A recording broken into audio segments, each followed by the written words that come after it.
Okay, good afternoon. Welcome back. Let me call the meeting to order. May I invite the witness to come forward to the witness table?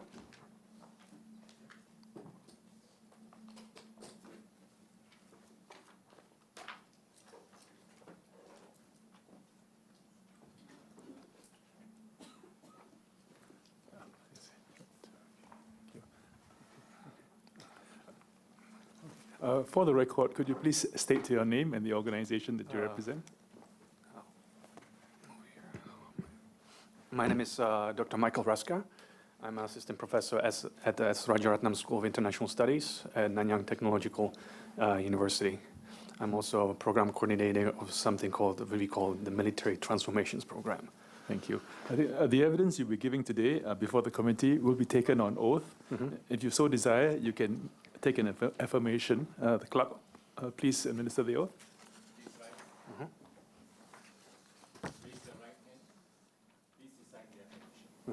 I, Michael Raska, do solemnly, sincerely, and truly declare and affirm that the evidence which I shall give before this committee shall be the truth, the whole truth, and nothing but the truth.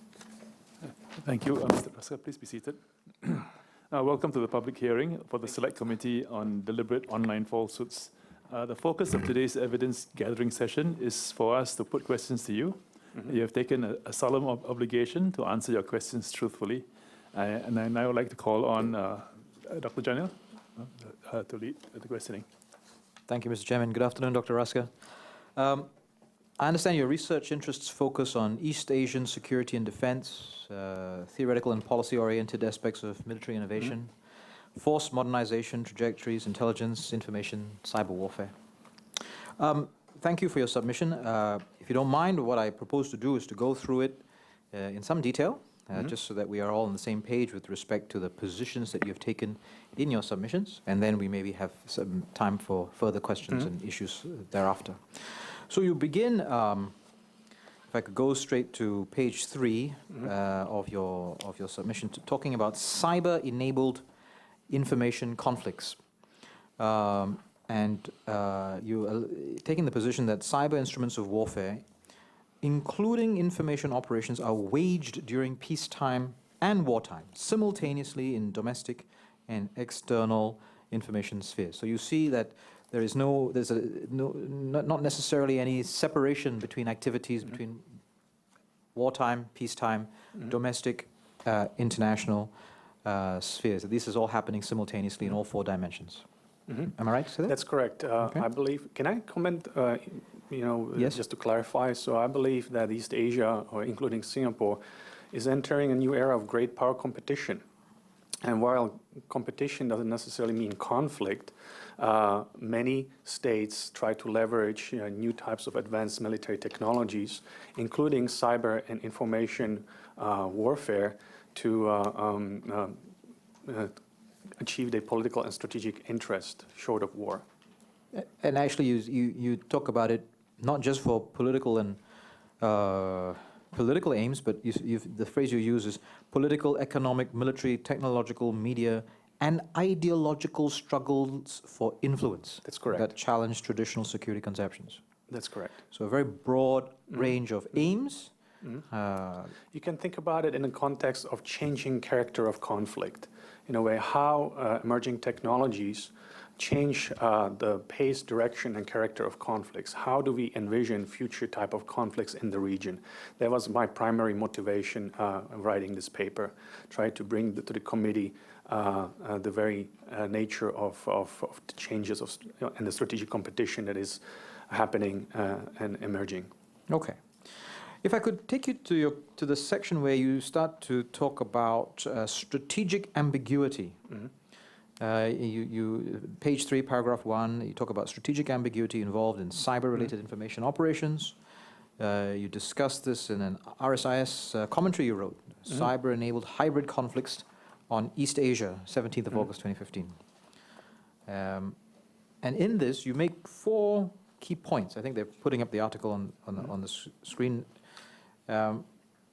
4 key points you make to strategic ambiguity.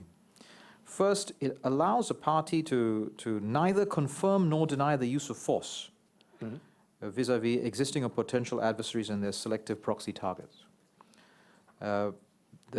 Secondly, the indirect results of cyber attacks are often invisible, creating some uncertainty about the source of intrusion, attack, or malfunction. And thirdly, as a result, even if the cause is known or detected, is known or detected, the purpose of the cyber attack is less clear.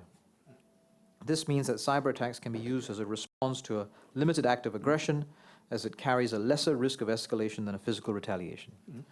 And finally, this may increase the propensity for offensive and unrestricted cyber warfare as a perception of a lower risk of detection. And there's a lack of accountability, and therefore there's a low probability of successful deterrence, and you've raised it. So would that be a correct characterization of what you mean by strategic ambiguity in your representation? Yes, that's correct. Okay. In a way, when we think about cyber information conflicts, and we think about cybersecurity, cyber warfare, or information warfare, they are basically intertwined. They both rely on the same principles of denial, deception, disruption, and subversion in the context of strategic ambiguity. Okay. Can I move to your issue specifically to social media?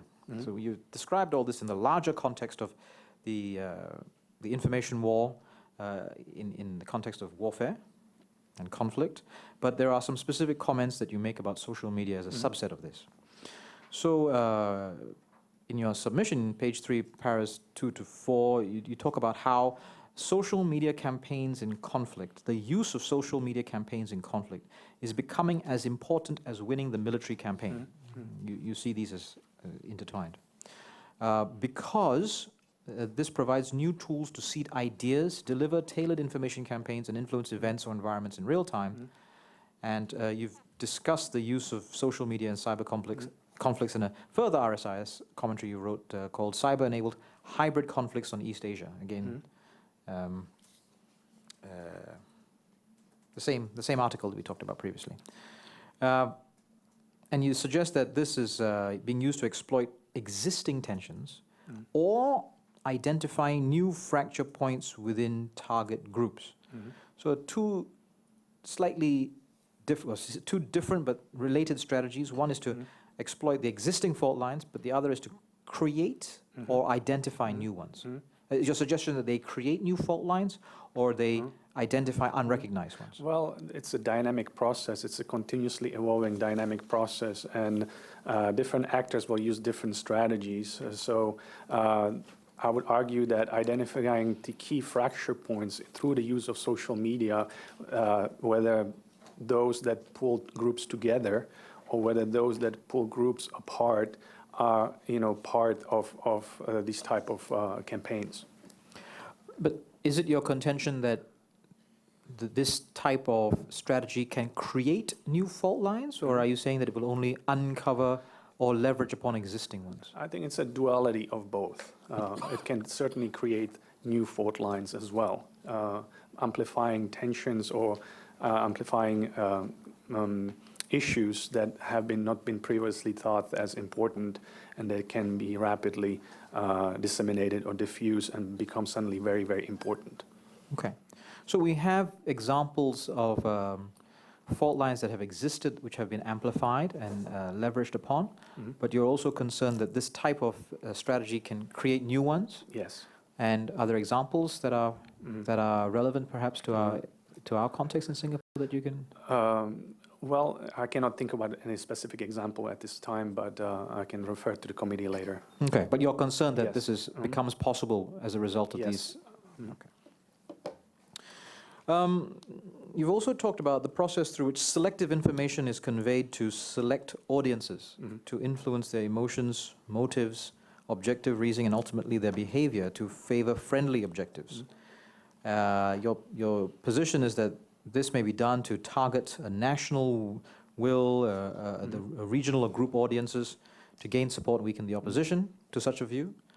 It may, secondly, target individuals to enhance a particular narrative at a local level, and may provide defensive aspects by preventing opponents from using or manipulating information to gain an advantage.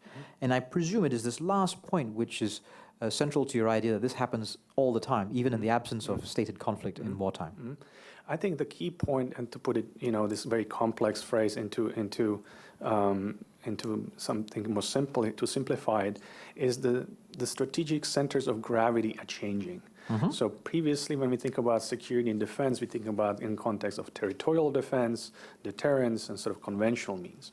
Through the diffusion or through the use of cyber-enabled information conflicts, the strategic center of gravity are the perceptions of the population and the decision-making cycle of the leadership. And so it is the goal of all these different types of tools, means, and strategies to either alter perceptions or alter the decision-making cycle of the leadership. Okay. So think about it, in the 1990s, we had the concept of information warfare, an FX-based operation, and one of the definitions that I remember was a very simple one.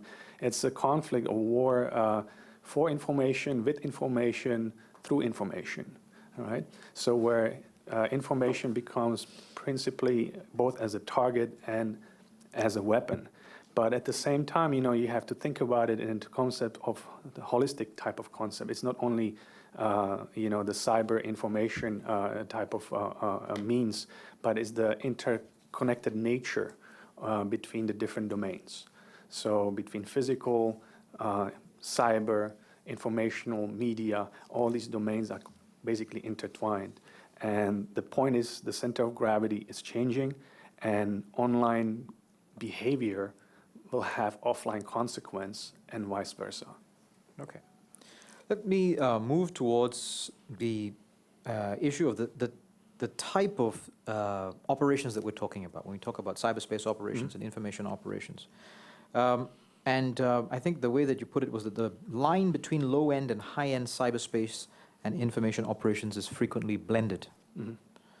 And the example was a sophisticated state actor can employ non-state actors as proxies, apply low-cost, off-the-shelf tools available on the free market, exploit known vulnerabilities and techniques such as denial-of-service attacks, or use artificial intelligence and botnets. But at the same time, a sophisticated state actor can engage in resource and intelligence-intensive operations that discover vulnerabilities in systems, as well as apply strategies of denial, disruption, destruction, or subversion of information or physical infrastructure. So you have a significant range of low-end, low-cost to very sophisticated, high-end, high-cost. And this range of tactics can be employed by small to large actors. And that these types of operations, whether strategic or tactical in nature, can range also from short-term to long-term. And you describe these types of operations in a series of steps. So the 6-7 steps that you talked about are reconnaissance, weaponization, delivery, exploitation, installation, command and control, and finally actions on objectives. And you said at the high end of cyber-enabled information conflicts are existential cyber attacks that cause sufficient wide-scale damage for the government potentially to lose control of the country, including loss or damage to significant portions of military and critical infrastructure, power generation, communications, fuel and transportation, emergency services, financial services, etc. And this would be complemented with the use of disinformation, concealment, and deception campaigns to create an atmosphere of pressure that would aim for the target population or state into a decision objectively leading to its own defeat. So in your view, the purpose of such attacks is to generate maximum uncertainty within a target society, and in doing so reduce the necessity for deploying military hard power for political purposes to the minimum. That's correct. If I could expand on that and synthesize it, your part of your argument is that both the cost in terms of manpower, resources, and finances in order to deploy these sort of strategies are relatively low, disproportionately to the impact they would have on the target societies. And these costs are also relatively low with respect to how much of a reduction in conventional military spending would be needed in order to achieve these aims. Is that a reasonable position? Yeah, that's a reasonable assumption, yes. That's the assumption that you've argued for. Is that a reasonable understanding of your position? And in a way, it just complements the argument of strategic ambiguity. In other words, the state actor can hide behind proxy non-state actors and vice versa. Or the point is also when we think about cybersecurity, cyber and information security are basically intertwined. And what I have mentioned on the existential cyber attack, the potential of that, is the potential for cascading multiple types of attacks. So when we think about cyber attacks, we usually think about vector or a crisis on one particular spot. But think about complex cascading type of attacks where it would overwhelm the state's capacity to respond, and it would create panic, or it will reinforce the effects of the kinetic attack. So that's the essential, problem with that how the state respond to these multiple type of cascading crises that involve cyber information and physical attacks together. Thank you. So with this conceptual framework, this sort of theoretical, analytical framework that you've described, you go on in your submission to talk about the doctrinal variations between states, the way that a number of states have laid out their plans around this. That this is not something that is particularly hidden or implied, that a number of states are quite explicit about the role that cyber and information operations play in their military doctrine. So you've laid out in your analysis a number of examples. You've got the United States, Russia, China, North Korea in your submission. And so my purpose is not so much to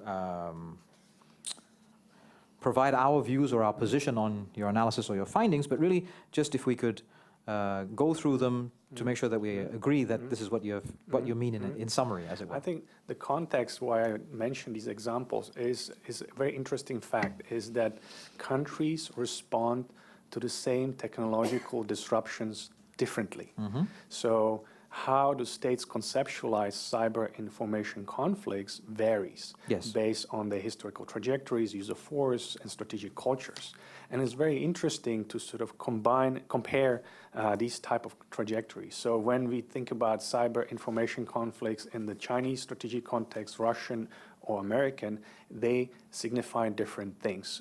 And for me as a researcher, as an academic, is interesting to study them. So let's just go through some of those different expressed models from these states.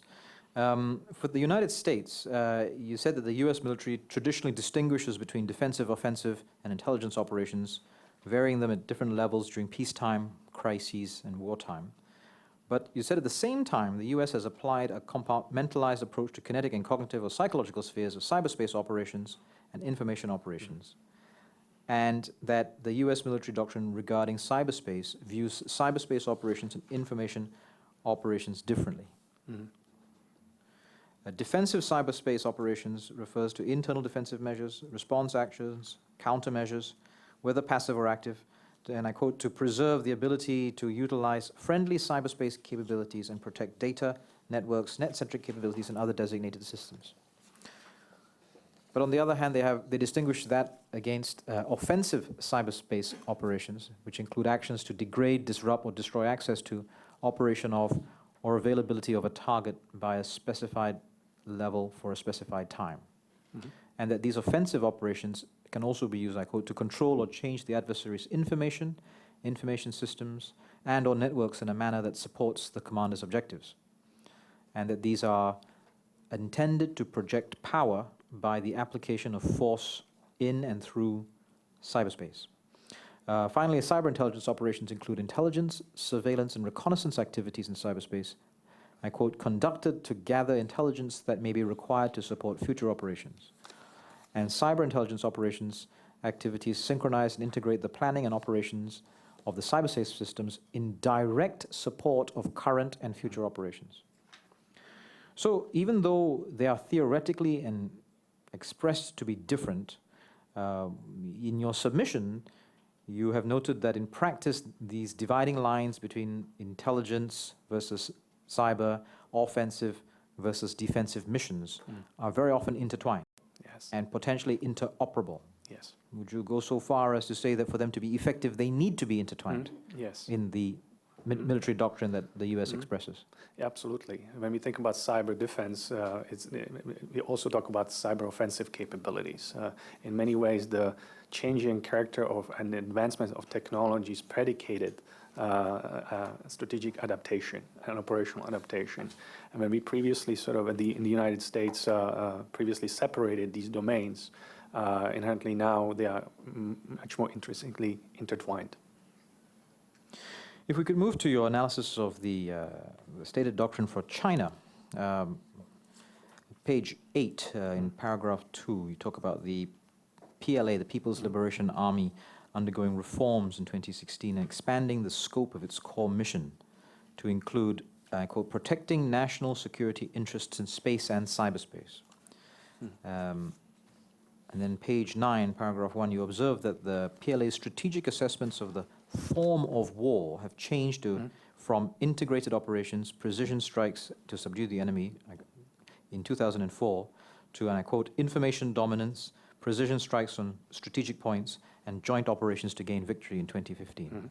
There's been a shift in the strategic doctrine over that period of time, specifically to bring information and cyber warfare to the fore. Well, they have been always a part of Chinese strategic thinking since Sun Tzu. You know, all warfare is based on deception. But inherently, in the last 10 years, the PLA has been able to implement many of the reforms, conceptual, organizational, and technological, to improve their military effectiveness. But achieving information dominance for any PLA operations is the prerequisite for the air, land, and naval operations. So information dominance, you believe, is a prerequisite for PLA military operations That's to be correct. effective? Yeah, according to Chinese military sources, yes. Okay.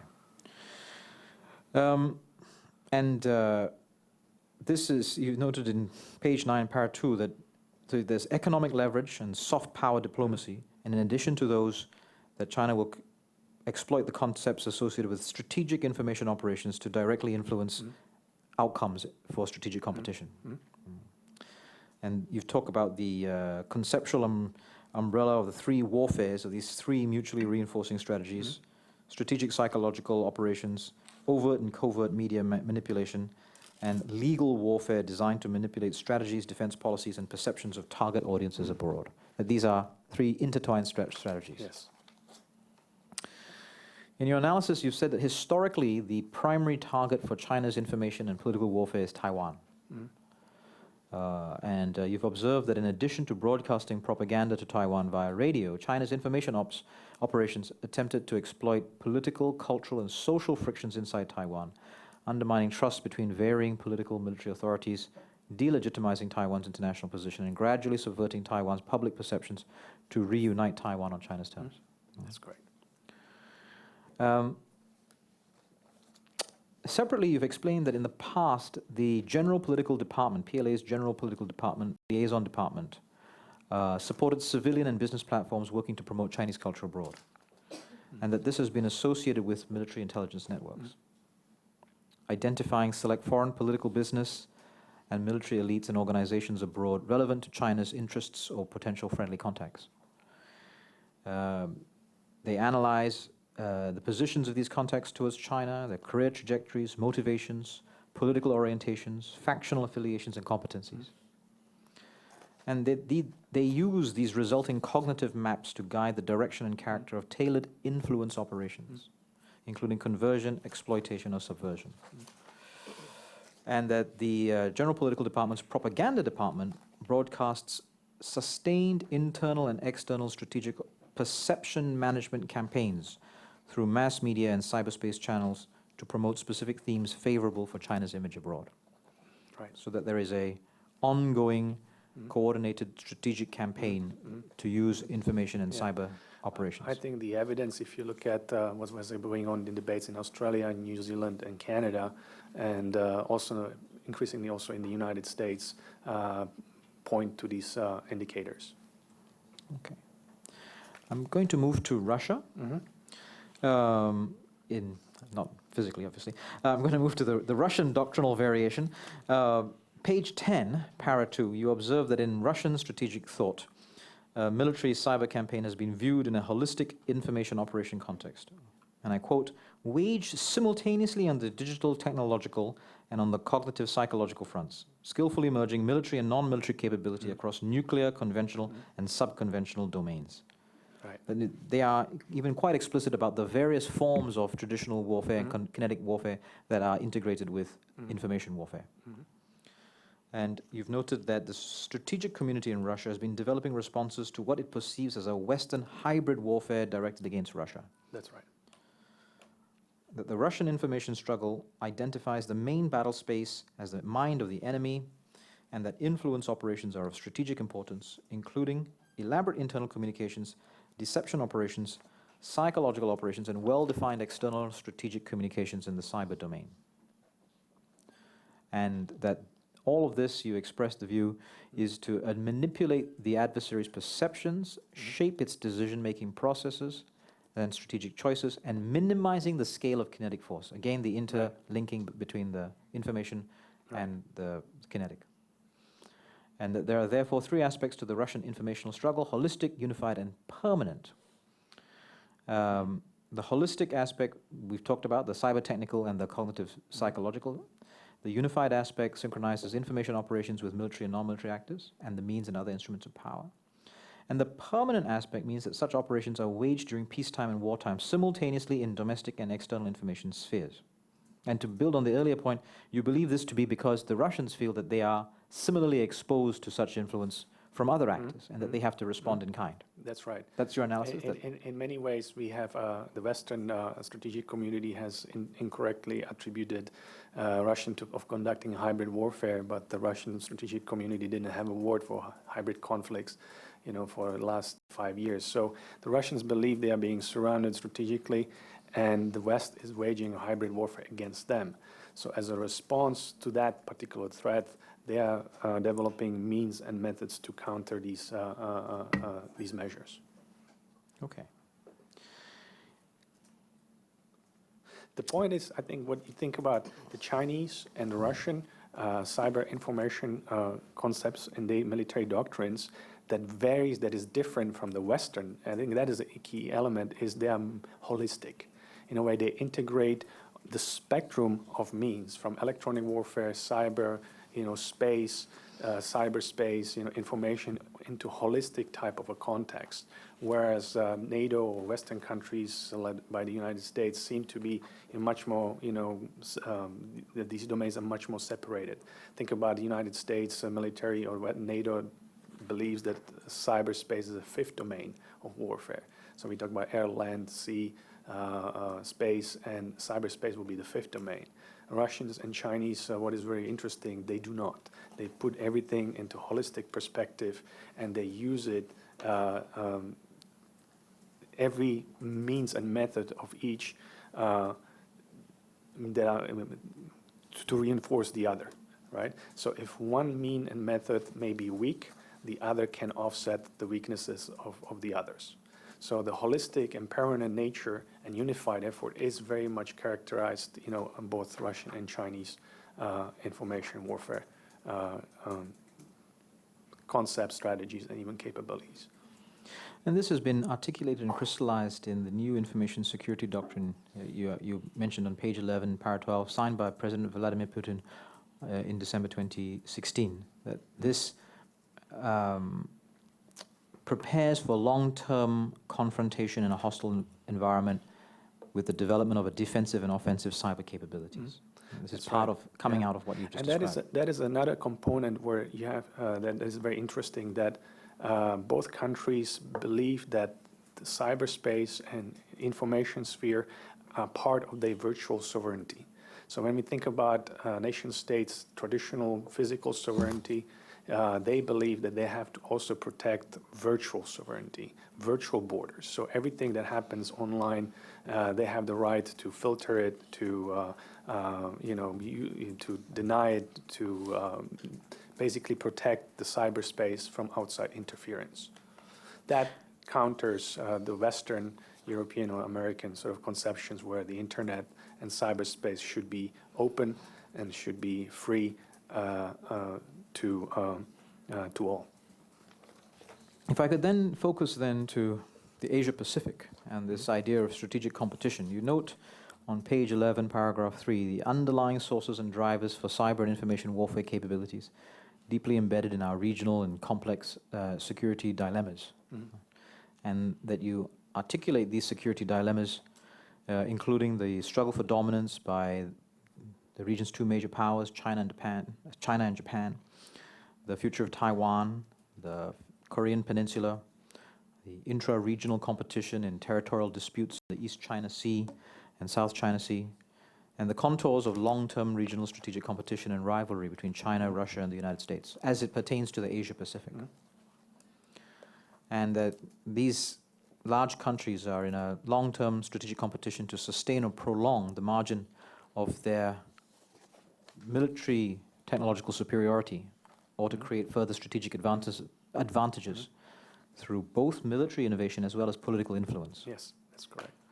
You've also observed that the development of cyber capabilities in Asia Pacific thus proceeds in parallel with military technological innovations. You've gone on to describe in pages 16 and 17 how the North Koreans use cyber operations. That the North Koreans views the Korean Peninsula entrenched in a geopolitical deadlock with the current correlation of forces unfavorable to North Korea's key strategic objective to control and reunify the peninsula in North Korea's terms. And that North Korea aims to gain a strategic advantage, including through cyber capabilities. And in your view, they pursue these capabilities because they provide relatively low cost but highly effective means to exert its influence without triggering a major armed conflict. So the benefit of these types of means is both it's their covert nature, their low-cost nature, and the way that they reduce the need for traditional and kinetic means, and that the possibility of avoiding those traditional means altogether. Is that a synthesis of what you... It's a very good cost-effective strategy, apart for the nuclear deterrence. But my point earlier, if you think about all the security flashpoints in East Asia, Korean Peninsula, Taiwan Straits, US-China, South China Sea, all these traditional conflicts are being reflected online as well, right? So whenever there's a crisis in the South China Sea, you will see spike in online activities, different opposing camps, and different cyber actions, including cyber attacks, different types of cyber attacks from hacktivism all the way to security breaches. There was an example last year where one airport in Vietnam, when you went to check in, the information screens at the airport were hacked by messages of pro-China activists saying that the South China Sea is Chinese. And so that was a sort of one example where this is happening. But Korean Peninsula is certainly the case. So many types of cyber attacks happening on South Korea as well as globally. And these conflicts, whether, like I mentioned, any sort of security flashpoints is being reflected online. And one cannot be separated one without the other anymore. If I could then draw our attention to the implications for Singapore, which you've also done in your representation, page 19. We've talked about the global situation, what are the drivers for various countries with means, resources, and size to pursue this type of strategy, the costs, the benefits, the relative interplay between different types of warfare. We've talked about what is the reality in Southeast Asia and the Asia Pacific, given all that's happening. But what are then the implications for Singapore and how we should go forward in this space? So you've already sort of articulated quite clearly that these conflicts, these potential flashpoints, transcend the cyber information domains and already have significant political ramifications. You give 5 reasons in support of this view. First is the strategic ambiguity that we talked about. The ability for that strategic ambiguity to deny or create political outcomes without military commitments. The second is that as the information technology pervades all aspects of governance in our society, these concepts of deterrence and defense are vulnerable to these asymmetric forms of information and cyber warfare. And third, that these operations are increasingly a key enabler and force multiplier of land, sea, and air and space operations. That these operations have the ability to target audiences in real time, crafting messaging campaigns that go viral, that shape perceptions, that drive narratives, and that create cognitive effects in which online behavior has offline consequences and vice versa. So the interplay between online and offline is not just in terms of the strategic decisions that governments, military commanders are taking, but in terms of the effects down to the populace, that there is an interrelationship between the online and the offline world. And finally, the extent to which these capabilities, cyber-enabled information warfare capabilities, have evolved is in parallel with the growing military and technological advances.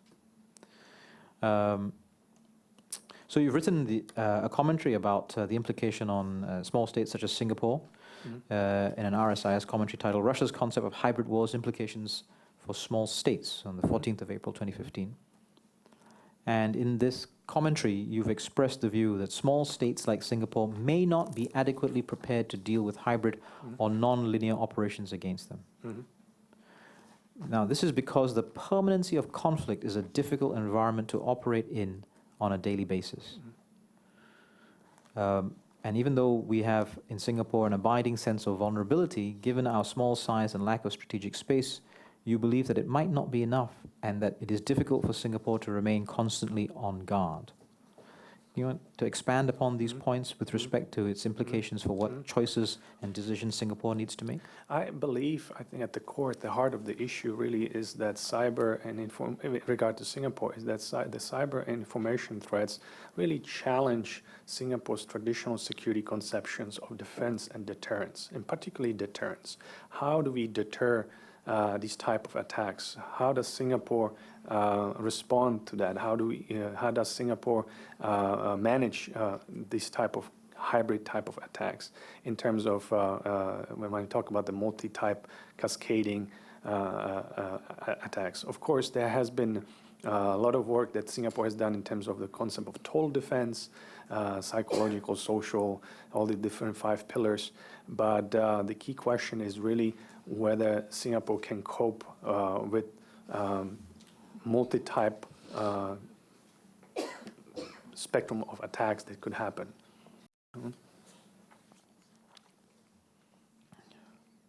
You've also cautioned that hybrid warfare is generally about situations where conflict may be ambiguous, and that the battle may be so subtle and incremental and the propaganda war so obscure, a state may not even know it is being challenged.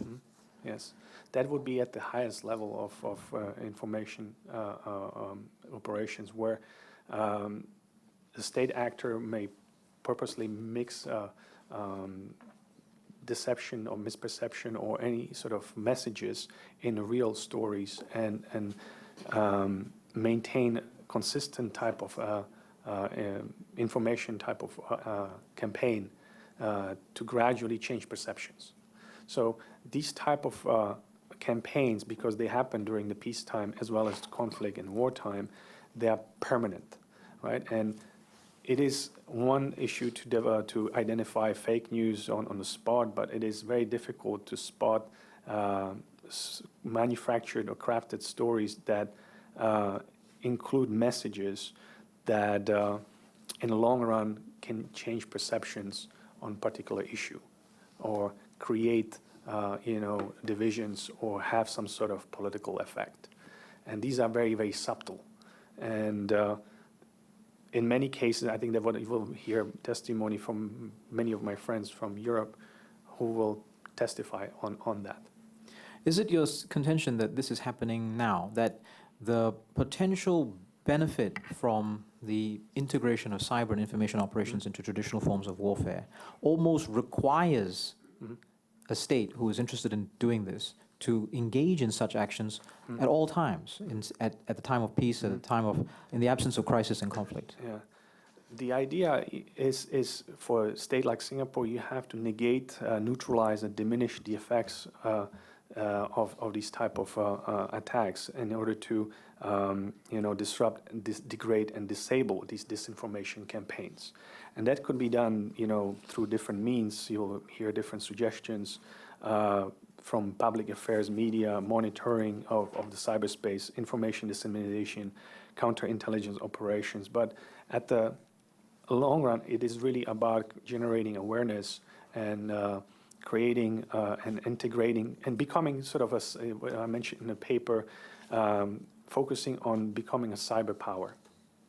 So that includes, different types of strategies, organizations, and concepts where information threats are integrated with cybersecurity, with deterrence and defense, and sort of integrated, sort of holistic approach. In your representations, you mentioned how the US, China, and Russia have these cyber warfare strategies. You've also talked about North Korea. But presumably this analysis does not in any way preclude many other countries, big or small, to have such capabilities. That's correct. That's correct. It can be used as an asymmetric type of instrument of warfare, where if you don't have sophisticated technological capabilities to project power, you can use them to create similar political effects as through the use of force. Okay. Thank you very much, Dr. Raska. Mr. Chairman. Ms. Sun? Thank you. Professor Raska, in your submission on page 10, where you mentioned that China's GPD's propaganda department broadcasts sustained internal and external strategic perception management campaigns through mass media and cyberspace channels to promote specific themes favorable for China's image abroad. And then in your reply to Dr. Janil, you mentioned, if you look at what was going, and I quote, if you look at what was going on in debates in Australia and New Zealand and Canada, and also increasingly in the United States, point to these indicators. Could you elaborate on what you mean by the debates in Australia, New Zealand, and Canada, and where those debates are going? Well, there are issues where select political leaders in Australia and New Zealand have been subverted or basically bought off by the Chinese. So you can look at, I don't have specific names at this time, but the news reports, recent news reports and the debates that is going on in Australia point to this particular threat. Political subversion through through different means that China uses to bring people as on their side to support particular cause. So it's a very it's an evolving story, and the developments are there, and then I can bring you the research back later. So the examples you cited are all public instances? Yes, It's public information? They are very much public, yes. Yeah. Mr. Pritam Singh? Good afternoon, Dr. Raska. Thank you for your very important contribution. I refer to the use of disinformation, which the word I think you used was propaganda, and how it can be so subtle that you may not even realize, the building up of this, constant stream of information which alters perceptions amongst the population. From your experience, do you have any examples of how such disinformation campaigns, propaganda can be countered?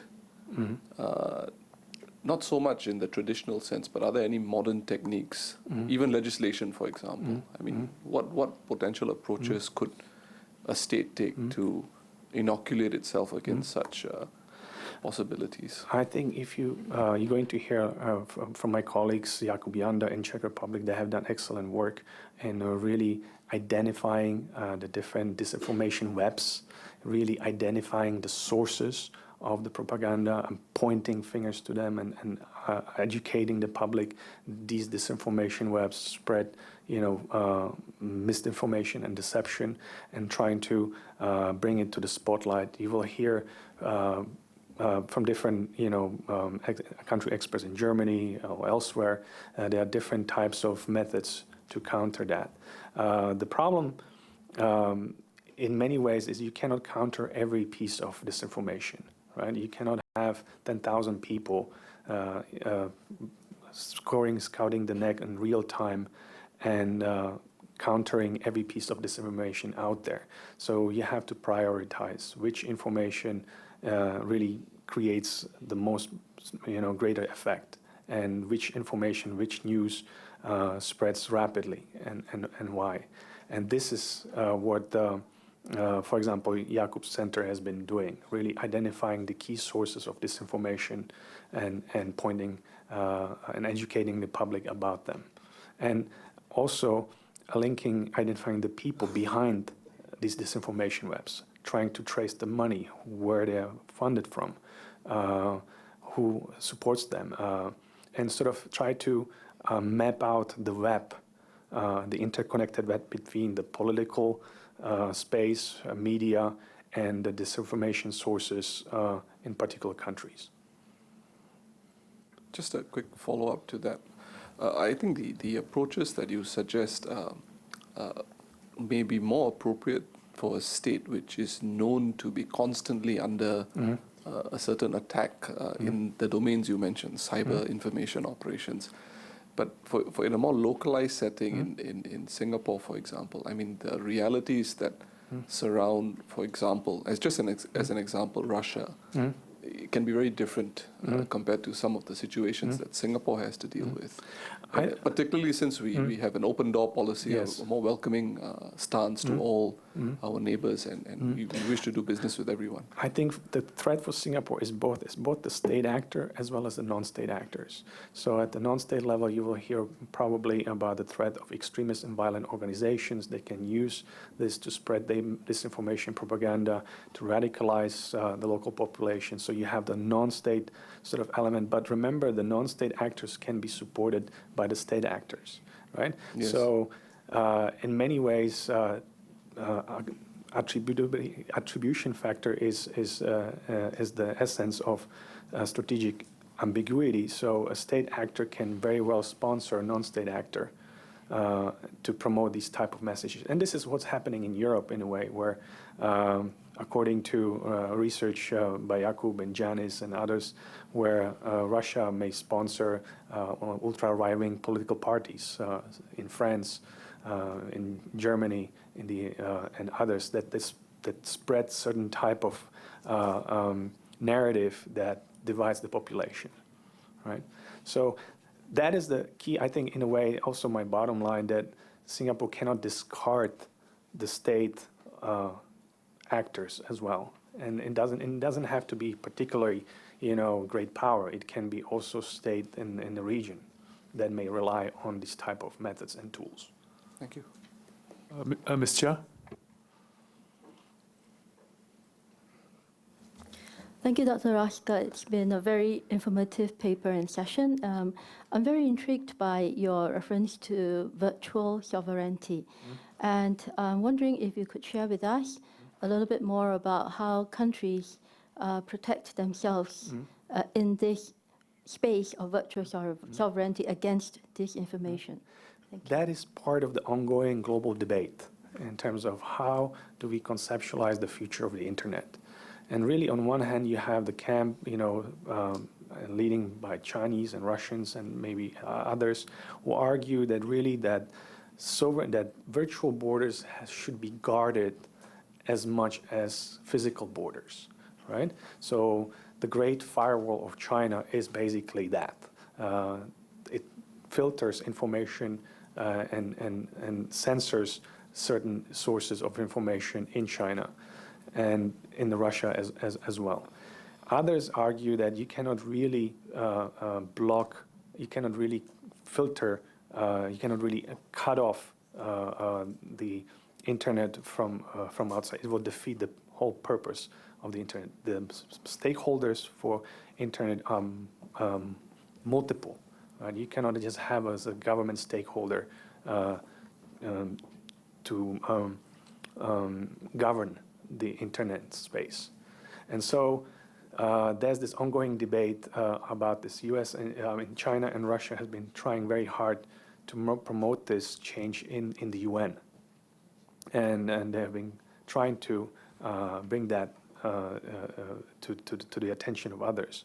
but there's a strong resistance in Western European democratic countries and the United States against that, right? Do you think, in your view, there is a middle ground? Yeah, that's a very Singaporean calibrated approach, balancing. It's a tough question. The problem with finding a middle ground is the landscape is always changing. It's such a dynamic process, so every time you initiate a law or strategy or any measure that may counter a potential threat, by the time you finish it, there will be a new set of threats. So it's a very dynamic landscape. Also, think about the technological change. With the pace of technological change, as new technologies come online, it is very difficult to predict the unintended consequences, right? So you may try, I'm not saying that you cannot do anything, right? But I'm saying it's a constant process of identifying potential threats and mitigating the risks. And that includes cyberspace, information space, as well as traditional form of other threats, from low end, from terrorism all the way to potential state actors. Okay, thank you. Mm-hmm. Mr. Shanmugam? Thank you, Dr. Raska. I'm interested in your views on the implications for Singapore, which you refer to in your paper. You talk about asymmetric warfare and information or disinformation campaigns being part of asymmetric warfare. What in your view are the implications when, say, a lot of people accept that Singapore's military power is substantial, that it is able to defend itself. So given that, what do you think would be the attractiveness of using asymmetric warfare, disinformation campaigns against Singapore by a country that feels that it is not militarily able to challenge Singapore? That's an excellent question. In a way, Singapore's deterrence and defense capabilities are second to none in the region. Singapore has the strategic edge and always had been in terms of a conventional military power. But again, these type of the changing character of conflict invites asymmetric type of strategies that may offset anyone's military inferiority and achieve similar political outcomes, right? So think about ways to bypass that power projection capabilities, right? And that is the key point that I mentioned in the paper, in a way that cyber-enabled information conflicts essentially challenge Singapore concepts of deterrence, right? The different levels of potential attacks short of war preclude Singapore's capability, preclude Singapore's military type of action, right? So in other words, if Singapore is hit by cyber and information type of attack in conjunction with a terrorist attack, right? How does Singapore deter them in the first place? And how does Singapore respond with them, militarily? And particularly if these attacks can happen far away from places that conventional reach is not viable. Right. So if you, for example, wanted to attack Singapore, weaken Singapore, but you do not think you can do it through military means in the first place, the logical conclusion is that you must first engage in information warfare. Correct? That's correct. In a way, in a subtle information type of campaign, gradual, that would, again, identify the society's friction points, the political friction points that create tensions. And these points are any issues that either put specific groups together or they put specific groups apart, right? And so once you have done that, then you can essentially from outside tailor specific communication towards Singapore. I always, whenever listen to Singapore's media, I think there's a sense in Singapore of type of invulnerability toward these type of threats, because Singapore is so small. It can basically block any sort of external foreign media interference. It can basically identify these type of attacks. And I believe that this is not necessarily correct, because that type of crisis doesn't have to necessarily come from within Singapore, but Singapore can be drawn into crisis outside, externally, where Singapore's reputation, Singapore's credibility, whether economic, financial, any sort of issue that would threaten sort of Singapore's international standing could be challenged. And you mentioned the divisions and friction points. Apart from political divisions, the other obvious division points to exploit in the Southeast Asian context are the racial and religious division points. What do you think of that? Absolutely. Singapore is very multicultural, multiracial, multi-ethnic, multi-religious society. And it's a very unique place in a way that nowhere else in the world has been some sort of that type of cohesion.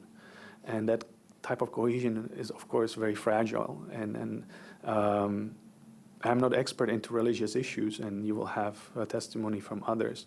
But certainly these themes can create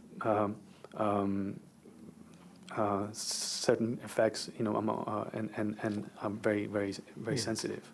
So logically, if you're a military strategist sitting outside of Singapore and looking at Singapore, in fact, using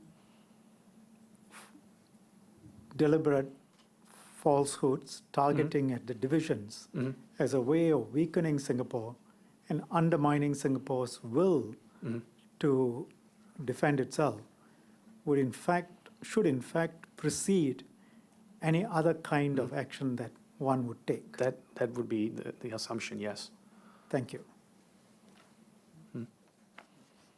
Okay, if there are no further questions, I would like to thank you, Dr. Raska, for taking time to participate and contribute to the Select Committee's process. Within the next few days, we'll send you a transcript of today's proceedings. Please go through it, and if there are any minor amendments, please make the corrections and send it back to us. Thank you once again.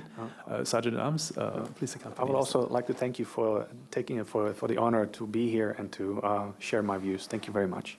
Thank you.